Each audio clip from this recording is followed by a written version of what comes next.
OPC poisoning আমাদের দেশের গ্রামগঞ্জে এটি একটি অত্যন্ত পরিচিত ও গুরুত্বপূর্ণ সমস্যা। জেলা ও উপজেলা পর্যায়ের হাসপাতালগুলোর জরুরি বিভাগে ওপিসি পয়জনিং এর রোগী প্রায় প্রতিদিনই দেখা যায়। পাশাপাশি বিভিন্ন চাকরির লিখিত পরীক্ষা এবং ভাইভাতেও ওপিসি পয়জনিং একটি অত্যন্ত গুরুত্বপূর্ণ টপিক। তাই আপনি যদি নার্সিং স্টুডেন্ট অথবা রেজিস্টার্ড নার্স হয়ে থাকেন, তাহলে ওপিসি পয়জনিং সম্পর্কে আপনার ক্লিয়ার এবং কনসেপ্ট বেসড ধারণা থাকা অত্যন্ত জরুরি। নার্স হিসেবে আমরা ওপিসি পয়জনিং এর রোগী প্রায় প্রতিদিনই দেখে থাকি, কিন্তু অনেক সময় আমরা ভালোভাবে বুঝে উঠতে পারি না ওপিসি পয়জনিং আসলে কি এবং এটি কিভাবে শরীরে বিষক্রিয়ার সৃষ্টি করে। এই ভিডিও শেষ করার পর ওপিসি পয়জনিং সম্পর্কে আপনার একটি ক্লিয়ার, এক্সাম ওরিয়েন্টেড এবং প্র্যাকটিক্যাল ধারণা তৈরি হবে, যা আপনাকে পরীক্ষায় এবং কর্মক্ষেত্রে আরো কনফিডেন্ট করে তুলবে। হ্যালো এভরিওয়ান, কেমন আছেন সবাই? আশা করি ভালো আছেন। চলে এলাম নতুন আরেকটি ভিডিও নিয়ে। আজকের ভিডিওতে আমরা আলোচনা করব ওপিসি পয়জনিং নিয়ে। তাহলে চলুন যাওয়া যাক আজকের মূল আলোচনায়।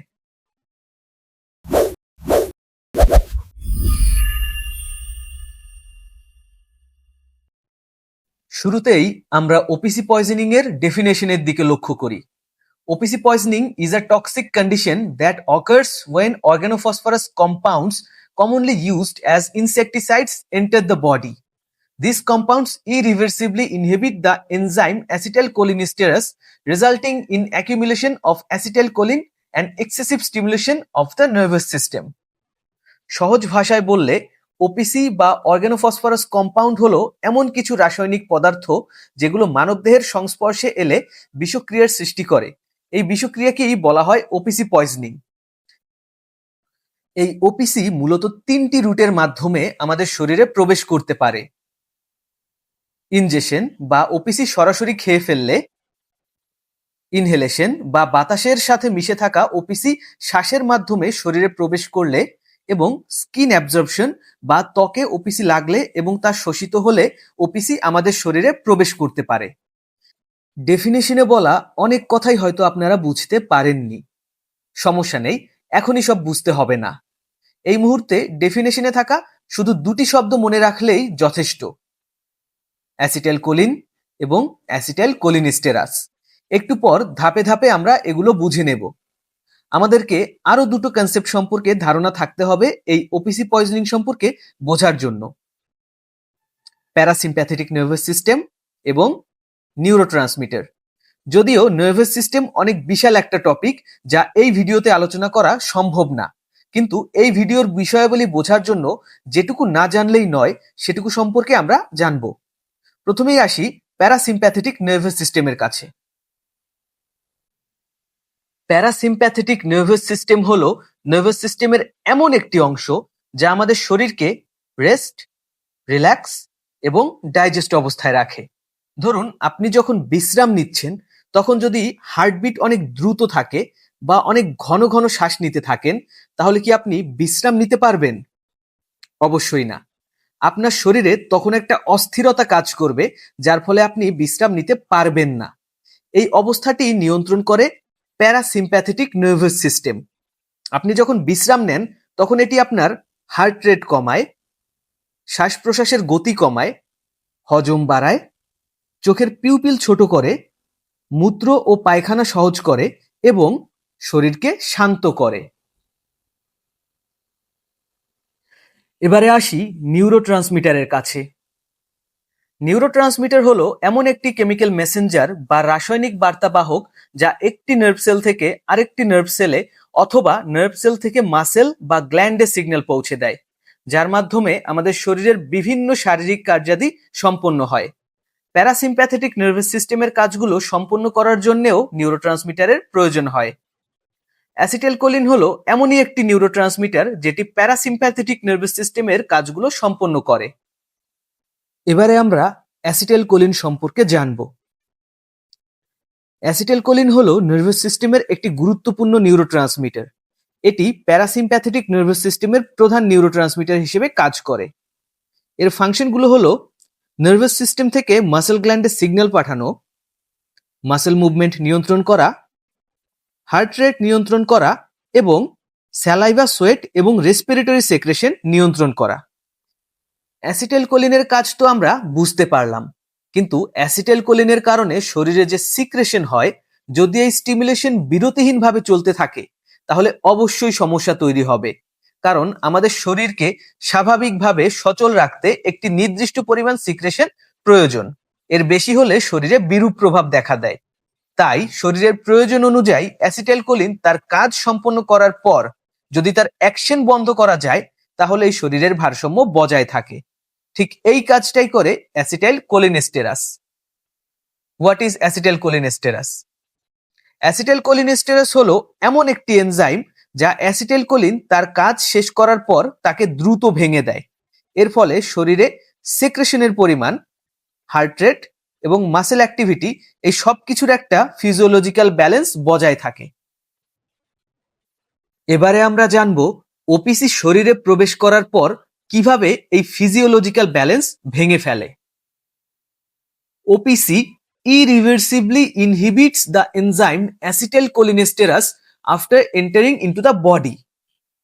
মানে ওপিসি এমনভাবে অ্যাসিটাইলকোলিনেস্টেরাসের সাথে যুক্ত হয়ে যায় যে এনজাইমটি আর আগের মতো কাজ করতে পারে না। ফলে এটি অ্যাসিটাইলকোলিনকে ভাঙতে পারে না। এর ফলে শরীরে অ্যাসিটাইলকোলিন অস্বাভাবিকভাবে বেড়ে যায় এবং প্যারাসিম্প্যাথেটিক নার্ভাস সিস্টেম অতিরিক্তভাবে স্টিমুলেট হয়। এরই ফলে এক্সেসিভ সেক্রেশন, ব্রঙ্কোস্পাজম এবং ব্রিদিং ডিফিকাল্টি তৈরি হয়। সিভিয়ার ক্ষেত্রে রেসপিরেটরি ফেইলিওর পর্যন্ত হতে পারে। এবারে আমরা ওপিসি পয়জনিং এর লক্ষণগুলো সম্পর্কে জানব। ওপিসি পয়জনিং এর লক্ষণগুলো আমরা ডাম্বেলস নিউমোনিকের মাধ্যমে জানব। তবে স্লাজ নিউমোনিক দিয়েও এটা দেখানো যায়, কিন্তু স্লাজের থেকে ডাম্বেলস যে কোনো এক্সাম এবং ভাইভাতে বেশি অ্যাকসেপ্টেড। আপনি চাইলে আলাদাভাবে স্লাজ দেখতে পারেন, তবে ডাম্বেলস জানাই যথেষ্ট। এবারে স্ক্রিনে ডাম্বেলস নিউমোনিকের দিকে সবাই লক্ষ্য করি। ডায়রিয়া, ইউরিনেশন, মিওসিস বা চোখের মনি অতিরিক্ত ছোট হয়ে যাওয়া, ব্রঙ্কোস্পাজম, ব্রেডিকার্ডিয়া, ইমিসিস বা বমি, ল্যাক্রিমেশন বা চোখ থেকে পানি পড়া, সোয়েটিং এবং স্যালাইভেশন। ওপিসি পয়জনিং এর অন্যান্য লক্ষণগুলোর ভেতরে আছে মাসেল টুইচিং, উইকনেস, সিজার্স এবং প্যারালাইসিস। এবারে ওপিসি পয়জনিং এর ট্রিটমেন্ট সম্পর্কে জানব। ওপিসি পয়জনিং একটি মেডিকেল এমার্জেন্সি।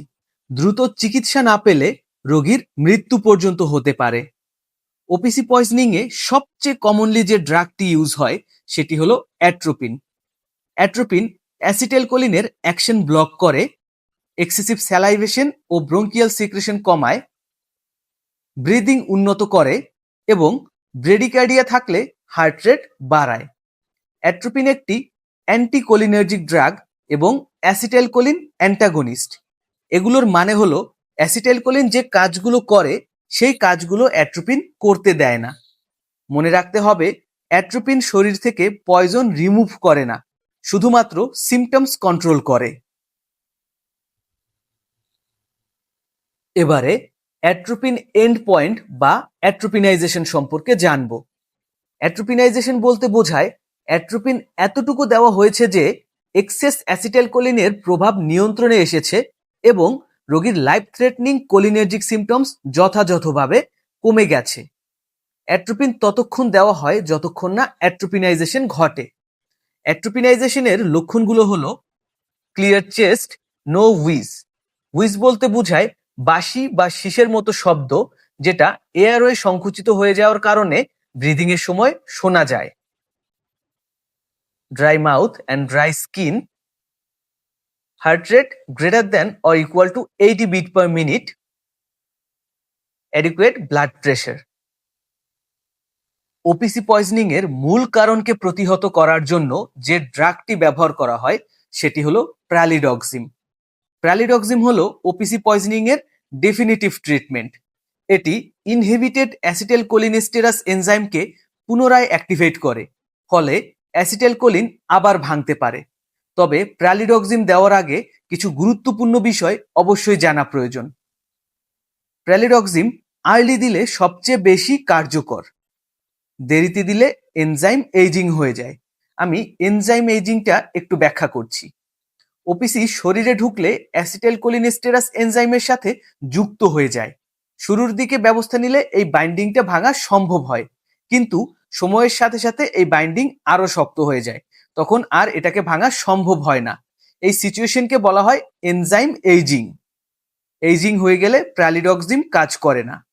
এই কারণে প্রালিডক্সিম যত দ্রুত দেওয়া যায় তত বেশি উপকার পাওয়া যায়।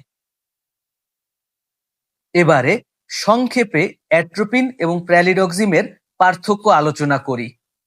অ্যাট্রোপিন সিমটমিক ট্রিটমেন্ট আর প্রালিডক্সিম হলো ডেফিনিটিভ ট্রিটমেন্ট। অ্যাট্রোপিন সিক্রেশন কমায়, যেখানে প্রালিডক্সিম পয়জনিং এর কজ রিমুভ করে। মনে রাখবেন, অ্যাট্রোপিন ও প্রালিডক্সিম দেওয়া হবে কিনা, কখন দেওয়া হবে এবং ডোজ কত হবে, সবকিছুই রোগীর কন্ডিশন এবং ডক্টরের অর্ডারের উপর নির্ভর করে। ডক্টরের নির্দেশ ছাড়া কখনোই এই ওষুধগুলো দেওয়া যাবে না। এবারে ওপিসি পয়জনিং এর ইনভেস্টিগেশন সম্পর্কে জানব। ওপিসি পয়জনিং কনফার্ম করার জন্য প্লাজমা কোলিনেস্টেরাস টেস্ট করা হয়। ওপিসি পয়জনিং এ প্লাজমা বা আরবিসি কোলিনেস্টেরাস লেভেল কমে যায়। এই ছিল ওপিসি পয়জনিং নিয়ে একটি কমপ্লিট কনসেপ্ট বেসড এবং এক্সাম ওরিয়েন্টেড আলোচনা। আমি চেষ্টা করেছি বিষয়টি সহজ ভাষায় এবং নার্সিং পার্সপেক্টিভ থেকে তুলে ধরতে। ভিডিওতে অনর্গল অনেক কথা বলতে হয়, যার জন্য কথায় অনেক ভুলভ্রান্তি থাকতে পারে। আশা করি আপনারা ভুলগুলো ক্ষমা সুন্দর দৃষ্টিতে দেখবেন। আপনি চাইলে ফেসবুকে আমার পাবলিক গ্রুপে যুক্ত হতে পারেন, যেখানে আমি ওপিসি পয়জনিং সহ নার্সিং এর বিভিন্ন গুরুত্বপূর্ণ বিষয়ের উপর স্টাডি ম্যাটেরিয়াল এবং কুইজ শেয়ার করি। গ্রুপের লিংক, ওপিসি পয়জনিং এর স্টাডি ম্যাটেরিয়াল ও কুইজের লিংক ডেসক্রিপশন বক্সে দেওয়া আছে। ভিডিওটি যদি আপনার ভালো লাগে তাহলে অবশ্যই একটি লাইক দিন। আপনার যদি কোনো প্রশ্ন বা মতামত থাকে কমেন্ট করে জানান। ভিডিওটি বন্ধুদের সাথে শেয়ার করতে ভুলবেন না। এ ধরনের এক্সাম, ভাইভা এবং ক্লিনিক্যাল ওরিয়েন্টেড নার্সিং কন্টেন্ট পেতে চ্যানেলটি সাবস্ক্রাইব করতে ভুলবেন না। পরবর্তী ভিডিওতে আমরা ওপিসি পয়জনিং পেশেন্টের কমপ্লিট নার্সিং ম্যানেজমেন্ট নিয়ে বিস্তারিত আলোচনা করব। See you in the next video. Till then, take care and stay safe.